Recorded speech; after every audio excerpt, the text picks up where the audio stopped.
we're hoping it's going to make it across.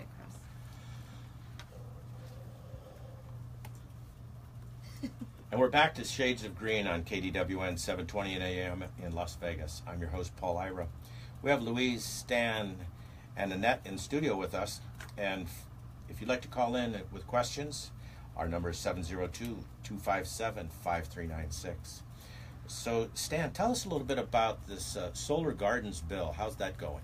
Right. It looks like SB 392 requires the Public Utilities Commission of Nevada to adopt regulations establishing standards for the operation of community solar gardens. Requires a subscriber to a community solar garden to receive a credit on the subscriber's monthly utility bill for the subscriber's share of the electricity generated by the community solar garden, and requires a utility to purchase the unsubscribed electricity of a community solar garden. So I understand that it's passed the Senate? Well, for those who don't know what a solar garden is, you can sort of look at those big solar farms out in the desert. Those are the big guys. But you can have a much smaller array that's set up maybe here on a vacant lot here in town. People have seen some of those around town that have been set up where you've got a large solar installation in a field that's servicing just one customer. But you can now, if we can get this bill passed, it's just needing to get over the last hump and get passed by tonight, by the last Today, house. midnight I know is the deadline on everything. Oh, we've got minutes left to go, really, when it comes down to it. But this way, people who live in maybe a condo and they don't have a roof because they live downstairs, how can they have solar? Well, you could actually create, for example, one of the structures you were talking about, Paul, where you put a big carport structure in for for residents who want to have solar. Yeah. So you have shaded parking, put solar panels on it, and then everybody in that development can buy into the solar and own a piece of it and derive the benefit of the solar energy from whatever they invest in. This is a fabulous opportunity for folks who do live in situations like that, or if you're a business, like maybe a lot of nonprofits want to go in on something, and they want to they want to put together a solar array somewhere that they can all share the energy from. Shared energy creates solar gardens. That's what that basically is, and this is a really important bill that allows so much more access. It's especially great for low-income families, because you might be able to put this a solar field or a solar garden put together for a low-income neighborhood or property, or maybe an HOA wants it for their whole development.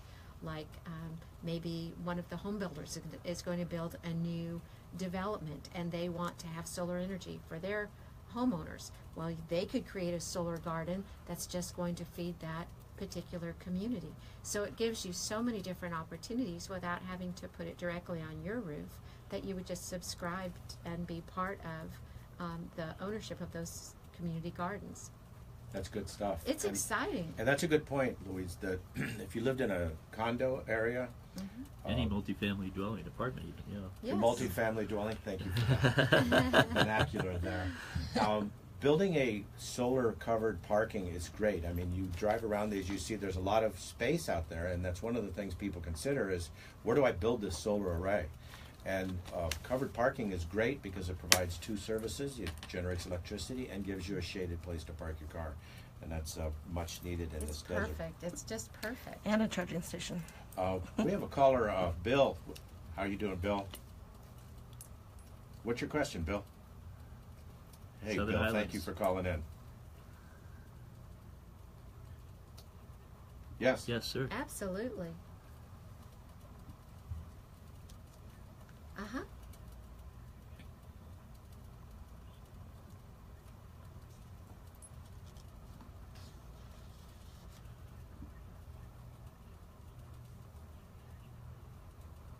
Mm-hmm.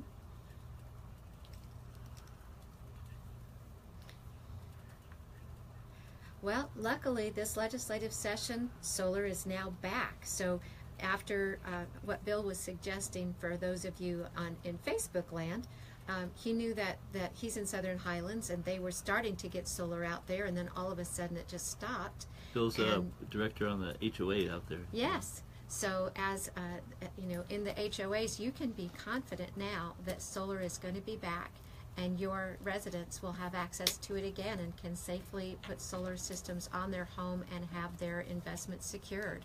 So I think that you'll probably get a lot more. Go ahead, Bill.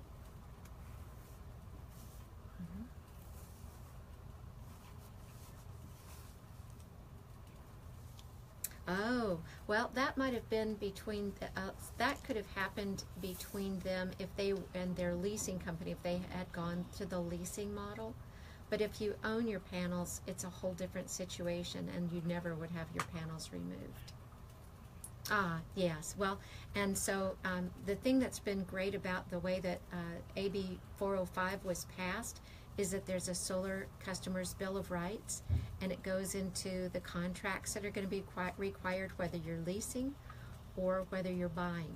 So customers who had some exposure before will now have the surety and confidence that that can't happen again. Bill, You're so welcome. Thank you, and thanks for serving your community. Bill, I recommend you give somebody a call at Solar City and get some advice on That's that. Tesla now, I think, right? It's Tesla now. Solar City, yeah. And they can advise you on that. Thanks for the call, Bill. And we're back with Shades of Green.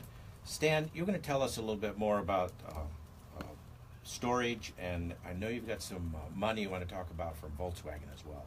Okay, yeah, there's, I guess, in the works, there's Senate Bill 418, which is basically looking at the Volkswagen settlement that was produced. Basically, what happened during 2009 to 2015, there were some Volkswagen diesel engine cars based on their turbo diesel injection system.